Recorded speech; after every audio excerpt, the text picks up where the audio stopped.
Shalom pemirsa setia semua kitab suci. Terima kasih ya sudah klik video YouTube ini.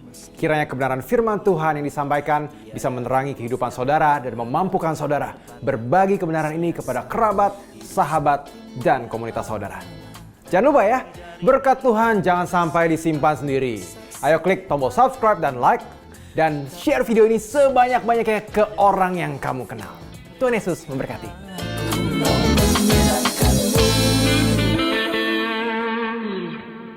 Satu Raja-Raja 22 di ayat 20 kita membaca, dan Tuhan berfirman, siapakah yang akan membujuk Ahab untuk maju berperang supaya ia tewas di Ramot Gilead? Maka yang seorang berkata begini, yang lain berkata begitu. Kemudian tampillah suatu roh lalu berdiri di hadapan Tuhan. Dia berkata, aku ini akan membujuknya. Tuhan bertanya kepadanya, dengan apa? Jawabnya, aku akan keluar dan menjadi roh dusta dalam mulut semua nabinya. Ia berfirman, biarlah engkau membujuknya dan engkau akan berhasil pula. Keluarlah dan perbuatlah demikian. Dalam ayat 23 dia melanjutkan dan berkata, karena itu sesungguhnya Tuhan telah menaruh roh dusta ke dalam mulut semua nabimu ini, sebab Tuhan telah menetapkan untuk menimpakan malapetaka kepadamu. Bagaimana mungkin Tuhan menggunakan roh jahat untuk memenuhi kehendaknya ini? Apakah ini berarti bahwa Tuhan mengambil inisiatif yang menyebabkan roh yang mengintimidasi, roh pembohong untuk menipu Ahab? Faktanya, semua berada di bawah otoritas Tuhan. Bahkan roh jahat sekalipun Tuhan dapat gunakan untuk dapat memenuhi kehendaknya.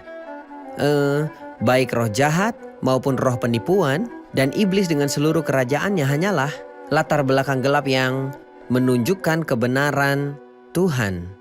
Misalnya kita dapat menemukan dalam kisah Ayub bahwa Tuhan telah memberi izin kepada iblis untuk menyerang Ayub dengan luka yang menjijikkan dan menyingkirkannya dari semua yang dia miliki. Namun akhirnya Ayub mendapatkan pelajaran yang luar biasa. Dalam hal yang terjadi di depan kita, Tuhan menggunakan roh dusta itu kepada mulut semua nabi itu karena sudah waktunya untuk menghakimi Ahab. Bahkan Rasul Paulus dalam 1 Korintus 5 mengatakan bahwa pesina harus diserahkan kepada iblis sehingga binasa tubuhnya agar rohnya dapat diselamatkan. Dalam 2 Korintus pasal 12 Paulus sendiri mengatakan bahwa utusan iblis sedang melecehkan dia. Ini adalah alat yang digunakan Tuhan untuk mewujudkan kehendaknya. Tapi di sisi lain, di dalam hatinya, Ahab berinteraksi dengan roh yang memikat. Maksud saya hatinya adalah tanah yang subur. Dan semangat menggoda akan dengan mudah mempengaruhi hati Ahab. Jelas karena dia jahat. Benar. Dr. Esam, Yosafat yang terlibat dengan Ahab, Tuhan campur tangan untuk menyelamatkan situasi. Benar. Bagaimana dia menghadapinya? Dia menanganinya sesuai dengan kebaikan Tuhan. Dan menurut penilaian Allah terhadap hal baik dalam diri orang itu yang sekalipun diikuti dengan hal-hal yang buruk, tidak akan terhapus dari pandangan Allah. Tuhan itu baik dan dia mengampuni. Tuhan itu baik dan kasih karunia-Nya mengampuni dan melampaui kelemahan manusia. Yosafat termasuk di antara raja-raja yang saleh. Dalam paragraf yang berbicara tentang dia dalam kitab Raja-Raja, Alkitab memberitahu kita bahwa orang ini berjalan, ia hidup mengikuti jejak Asa ayahnya, ia tidak menyimpang daripadanya, dan melakukan apa yang benar di mata Tuhan. Kita akan melihat beberapa kelemahannya, tapi umumnya orang ini termasuk orang yang dianggap benar. Misalnya dari sisa pelacuran bakti yang masih tinggal dalam zaman Asa ayahnya, dihapuskannya dari negeri itu. Beberapa hal baik telah dilakukan dan hal itu disebutkan secara mendetail dalam kitab Tawarikh.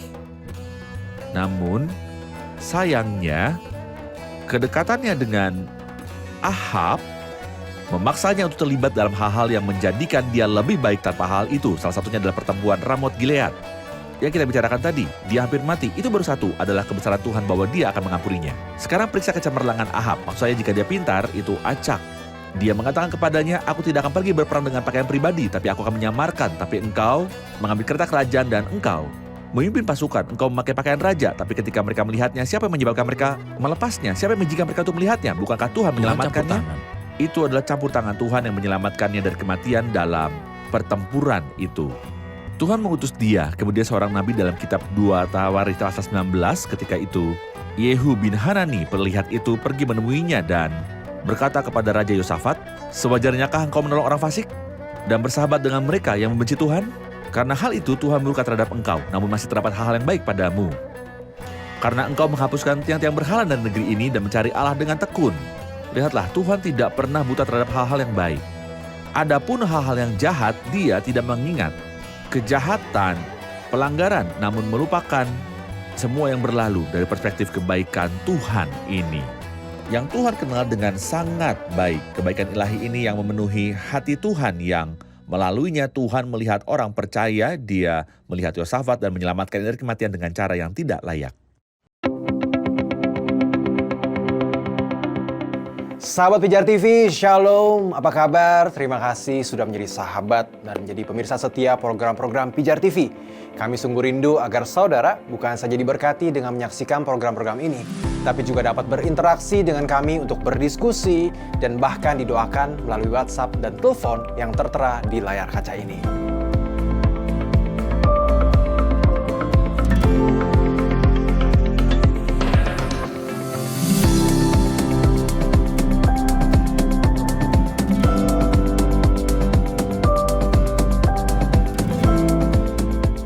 Hubungi kami sekarang melalui WhatsApp. Tim Respon Pijar TV siap untuk melayani saudara. God bless you.